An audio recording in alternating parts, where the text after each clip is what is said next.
नमस्कार। मैं डॉक्टर अमिताभ बनर्जी। हमको आज थोड़ा चिंता वाला समाचार आपको दे रहे हैं हम। जो आपको मालूम है कि हम यूनिवर्सल हेल्थ ऑर्गेनाइजेशन से आपको वो समाचार लाते हैं जो कि दुनिया में चल रहा है। पब्लिक हेल्थ, हमारा स्वास्थ्य, हमारा हेल्थ, हमारा बीमारियां, महामारियां, पैंडेमिक और तरह तरह के अभी अजीब गरीब कुछ चीजें हो रही है। अब ये आम जनता को पता नहीं है। पता नहीं आम साइंटिस्ट को पता है कि नहीं। इतना समझ नहीं रहता है जो middle level lower level scientist होते हैं। और पर्टिकुलरली क्या है, आपको मालूम है कि आर्म्स रेस चलता है। हर कोई अब टेक्नोलॉजी डोमिनेंस के लिए, जियो पॉलिटिक्स। अब पब्लिक हेल्थ और जियो पॉलिटिक्स का अभी ज्यादा ही कुछ मिश्रण हो रहा है। पब्लिक हेल्थ के जरिए से काफी जियो पॉलिटिक्स खेला जा रहा है, पावर गेम्स खेले जा रहे हैं। और पहले एक प्रकार से जो वॉर से करते थे, जो लड़ाई से, युद्ध से, अभी भी वॉर भी चल रहा है। आप देख रहे हैं कितना तबाही मचा हुआ है वॉर में। और उसमें आर्म्स रेस आ जाता था। उसमें आर्म्स मैन्युफैक्चरर कंट्रीज जो आर्म्स देते हैं, अगर लड़ाई बंद हो जाएगा तो फिर उनका तो बहुत इकोनॉमिक लॉस हो जाएगा। आर्म्स के ऊपर डिपेंड करते हैं। अभी एक चीज और जोड़ दिया गया है इसमें। उसमें क्या है कि ये भी एक प्रकार से underground bio warfare, bio terrorism, biological warfare.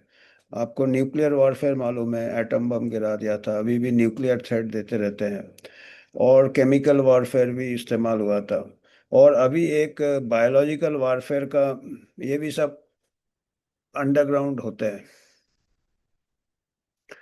इससे इससे भी इकोनॉमी को डिसरप्ट कर दिया जा सकता है। बायोलॉजिकल अभी वॉरफेयर करे या पीस टाइम करे या क्या करे, अगर एक वेपन जैसे इस्तेमाल करके, अभी ये बोलना तो कुछ ज़्यादा ही हो जाएगा कि शायद महामारियाँ ले आए, कि ये भी हम पूरे दावे के साथ तो नहीं कह सकते हैं। पर शायद दुर्घटना से आ जाए महामारी। जैसे कि अभी तो काफी हद तक अभी ये मान रहे हैं लोग कि जो पिछला महामारी था कोविड का, कोविड वो लैब लीक से आया था। ये अभी ज्यादा से ज्यादा लोग मानने लगे हैं।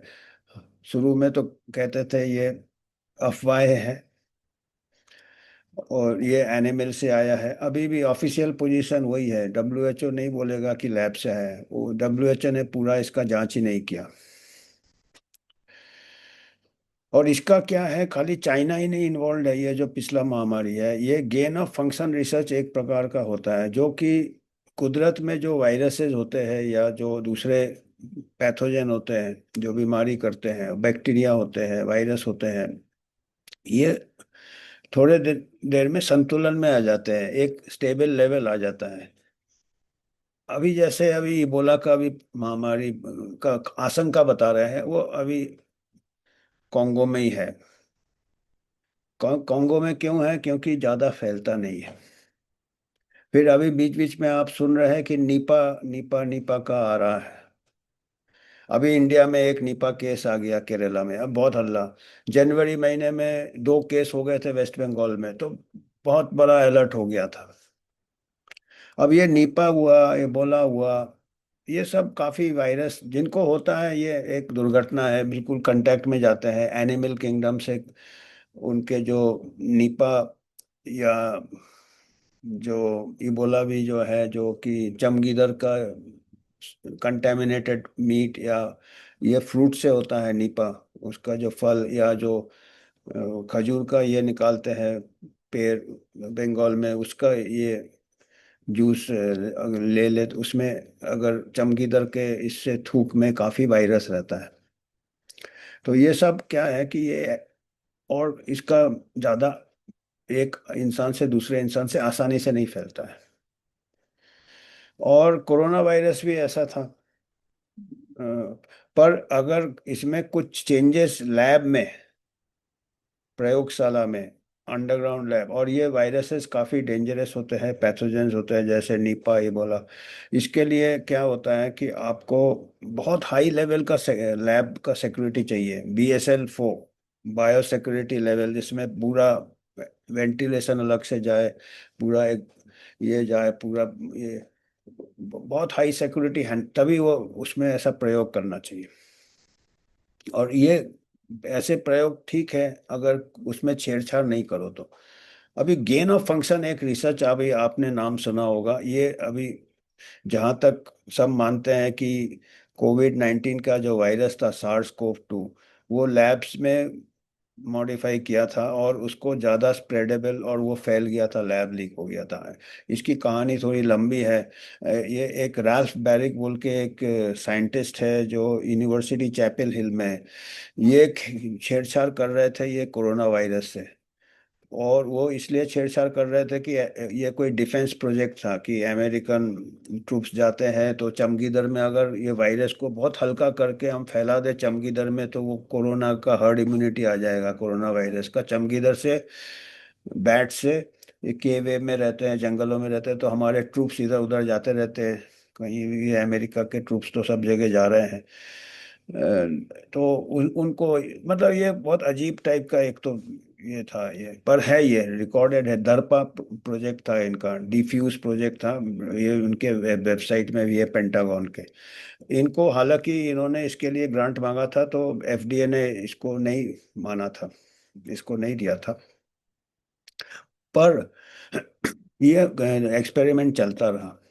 ये इसको फ्रंट कर दिया इको हेल्थ अलायंस, एक अलग लैब था अमेरिका में, उनका कोलैबोरेशन था आपका चाइना का वुहान लैब के साथ। वुहान लैब के साथ कोलैबोरेशन था। और वो इनके कोवर्कर थे जो राल्फ बैरिक के थे, जो अमेरिका में बैठे थे, उनके कोवर्कर सिंगापुर में थे, वुहान में थे, दोनों जगह थे, डैनियल वुल के।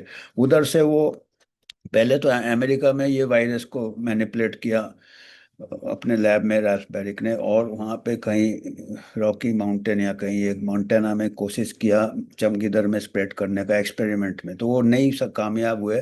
फिर इनके कोवर्कर वुहान में कर रहे थे चमगीदड़ में लैब, उधर से कहते हैं कि लीक हो गया और ह्यूमन स्प्रेड हो गया।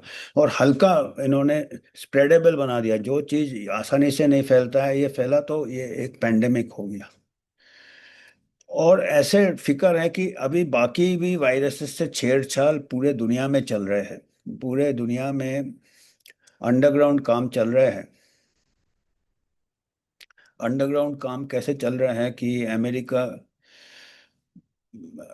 कई कोलैबोरेशन कर रहे हैं, कई कंट्रीज के 130 लैब्स है, 130 लैब्स है, बायो लैब्स, जो कि गेन ऑफ फंक्शन रिसर्च कर रहे हैं, वायरस से, कुदरती वायरस से छेड़छाड़ कर रहे हैं। बायो वेपन, अब उनका क्या है, अपने सफाई में इन लोग कहते हैं, जो गेन ऑफ फंक्शन रिसर्च करते हैं, अपने सफाई में कहते हैं कि नहीं, हम तो कह रहे हैं कि कहीं अगर म्यूटेशन हो जाए, वायरस ज़्यादा हो, तो हम पहले से एक कदम आगे रहेंगे, इनका छेड़छाड़ करके इसका वैक्सीन बना लेंगे या दवाई बना लेंगे वगैरह, ये एक वजह बताते हैं। हम कुदरत से एक कदम, अभी कुदरत से एक कदम आगे कौन जा सकता है? अभी कुदरत में हरिन भागता है, हम उस हरिन से आगे भाग सकते हैं क्या? पर ये ऐसा ये सफाई देते हैं कि हम वायरस से, वायरस कितने जल्दी जल्दी म्यूटेट होते हैं, और डार्विन्स के लॉ के हिसाब से जो म्यूटेट होते हैं हल्के हो जाते हैं, क्योंकि उनको भी सरवाइव करना है। पर ये इनका ये सफाई में देते हैं, क्योंकि इनका नियत के ऊपर शक किया जा सकता है, इनका नियत क्या है। बायो वेपन बना रहे हैं, बायो टेररिज्म कर रहे हैं, या अपने, फिर दूसरा कहते हैं कि दुश्मन ने बना लिया तो हम एक कदम आगे रहेंगे। तो मतलब एक प्रकार से ये रैट रेस हो गया है, आर्म्स रेस हो गया है, या अभी क्या हो जाता है, आर्म्स की जगह अभी फार्मा रेस हो गया है, तो पहले से वैक्सीन भी बना लेंगे। तो अगर फैल भी जाएगा तो अब इसमें एक बहुत धुंधला ये आ जाता है कि इसमें अभी हितों का टकराव है कि अगर मान लीजिए जो चीज़ फैलता नहीं है उसको अगर हमने हल्का फैला दिया, अगर थोड़े केसेस हो गए तो हम पेंडेमिक डिक्लेयर करें, या फिर ये हम थोड़ा ज़्यादा ही बता रहे हैं, पर ये हमको चिंता आता है। पर जो भी है, आप लोग इतना तो कॉमन सेंस है कि ऐसे आग से नहीं खेलना चाहिए। जो चीज़ हमको पूरा कुदरत का समझ नहीं है वो एक ये हो चुका है अभी। ये जो पिछला महामारी ये एक्सीडेंट से हुआ है, कितना इससे लॉकडाउन हुआ, ये अब जो रोकने के लिए किया वो भी कोई ज्यादा साइंटिफिक नहीं था, क्योंकि वायरस से तो जितना नुकसान नहीं उतना लॉकडाउन से हुआ। इकोनॉमी, लोग गरीब हो गए, रास्ते में आ गए, बाकी आपको मालूम। अभी दूसरा वायरस है 130 लैब में, जहाँ पे कि टेररिस्ट भी हो सकते हैं, कोई भी हो सकता है। और कौन टेररिस्ट है कौन ये है कुछ पता मुश्किल है कि जिसको हितों का टकराव है, जो कि millions of dollar, billion of dollar vaccine पहले से बना रहा है। इबोला का वैक्सीन कह रहे तैयार है, 2-3 महीने में निकल जाएगा। तो निपा का भी कह रहे हैं तैयार है, अगर आप सर्च करो तो पता चलेगा। काम चल रहा है उनका, mRNA प्लेटफॉर्म आ गया है। तो mRNA प्लेटफॉर्म में इतना इन्वेस्ट करेंगे तो फिर जल्दी से कुछ तो करना पड़ेगा ना थोड़ा। तो ये तो खैर ऑफिशियल पोजीशन, कुछ नहीं कोई कहेगा, कोई एडमिट नहीं करेगा, पर ये छेड़छाड़ करना बहुत खतरनाक है। और इसके सिलसिले में दो और ऐसे न्यूज़ है। एक तो हमको चिंता करना चाहिए, इंडिया का एक 2020 का न्यूज़ है हिंदुस्तान टाइम्स में। 2020 में हिंदुस्तान टाइम्स ने पब्लिश किया था कि निपा वायरस का रिसर्च चल रहा है मणिपुर इंस्टीट्यूट ऑफ वायरोलॉजी, कोई साउथ में। वो अमेरिका के साथ कोलैबोरेट कर रहा है निपा वायरस रिसर्च में, और गवर्नमेंट ऑफ इंडिया को मालूम नहीं है। बताइए, ये बाईपास करके निपा वायरस घातक वायरस है। और वो जो लैब कर रहा था Manipur lab virology research, virological Manipur virology research institute, वो एक प्राइवेट लैब है, गवर्नमेंट का लैब नहीं है, और उसके पास फैसिलिटी नहीं है वो इतना डेंजरस वायरस हैंडल करने का। BSL-2 तक ही है, BSL-4 जो मणिपुर इंस्टीट्यूट ऑफ वायरोलॉजी है। और वो गवर्नमेंट ऑफ इंडिया को मालूम नहीं है। CDC अमेरिका अमेरिका के साथ कर रहा था रिसर्च। कितना डेंजरस है ये। और इसके बाद गवर्नमेंट ने क्या बोला, बंद करने के लिए बोल दिया। CDC को भी बोला और मणिपुर इंस्टीट्यूट ऑफ वायरोलॉजी को बोला कि इसको बंद। इसके ऊपर ज़्यादा ये होना चाहिए, जांच होना चाहिए कि ये कैसे कर रहे थे। गवर्नमेंट को नहीं मालूम, ICMR को नहीं मालूम ये। और फंड्स डायरेक्ट लेना नहीं, ले नहीं सकते। जो फॉरेन करेंसी का जो रेगुलेटरी एक्ट है, वो डायरेक्ट कैसे फंडिंग हो रहा था, कैसे कोलैबोरेशन हो रहा था, ये तो ऐसे फिक्र है कि हमारे जैसे साइंटिस्ट लोग भी काफ़ी कैरियर के लिए काफ़ी स्ट्रगल करते हैं। तो अगर ये इस टाइप का फॉरेन कोलैबोरेशन में अगर उनको पैसा मिलता है, उनको रिसर्च मिलता है, और वो जो पेटेंट होता है, अगर वैक्सीन बनाते हैं वो निपा वायरस को रिसर्च करके, या फिक्र है कि कहीं गेन ऑफ फंक्शन रिसर्च ना कर रहे हो, तो उसका पेटेंट वगैरह कुछ नहीं मिलता है इंडिया को ना इनको, वो सब अमेरिका ले जाता। और ऐसे वर्ल्ड में 130 कंट्रीज में है, आप सोचो 130 जगह है दुनिया में, मतलब माइनफील्ड बन गया है। और अभी हम ये इसलिए बता रहे हैं आज क्योंकि ये अमेरिकन न्यूज़ में आ गया है, अभी टाइम्स ऑफ इंडिया में भी वेबसाइट में आया है। और हम अभी आपको कुछ हम स्लाइड्स दिखाएंगे। एक तो ये हमने बताया इंडिया में 2020 को। उसके बाद 1 महीने पहले की बात है, शायद एक में कुछ साइंटिस्ट है जो पकड़े गए थे, चोरी करके ला रहे थे, तस्करी कर रहे थे वायरस का। कहाँ से आ रहे थे? कॉन्गो से आ रहे थे, जहाँ पे अभी महामारी चल रहा है। कॉन्गो से वायरस चुरा के ला रहे थे। मंकी पॉक्स का वायरस था, और एक दो और चिकन ऐसा कोई वायरस, 2-3 वायरस थे, और वो छुपा रहे थे। और ये क्या, टॉप लेवल के साइंटिस्ट थे, अमेरिकन साइंटिस्ट, जो पकड़े गए, उनके अगेंस्ट इंक्वायरी चल रहा है। और इबोला कहाँ से आ रहे थे? कॉन्गो से ही आ रहे थे। अभी कुछ महीने पहले का न्यूज़ है, 3 में 4 महीने पहले आ रहे थे वो। तो ये हो क्या रहा है? वो एक जगह महामारी चल रहा है, वहां से कुछ साइंटिस्ट आ रहे हैं, उनके पास से कुछ छुपा के कुछ वायरस ला रहे हैं। तो ये कितना डेंजरस सिचुएशन है। और इसके ऊपर हम आपको वीडियो भी दिखाएंगे, क्योंकि ये विश्वास करना थोड़ा, अभी तो खैर न्यूज़ में आ रहा है, आप लोग भी शायद देखेंगे इसको, वीडियो को। तो ये वीडियो किसका स्टेटमेंट है, ये तुलसी गबार्ड। तुलसी गवार्ड पहले मिलिट्री ऑफिसर थी अमेरिकन आर्मी में, अभी वो डायरेक्टर ऑफ नेशनल इंटेलिजेंस है। और ऑफिस ऑफ नेशनल इंटेलिजेंस से उनके फाइल्स उन्होंने रिलीज किए हैं। क्योंकि ये लोग फिर कहते हैं ये अफवाह है, ये है। उन्होंने अपना स्टेटमेंट दिया है, तुलसी गबार्ड ने।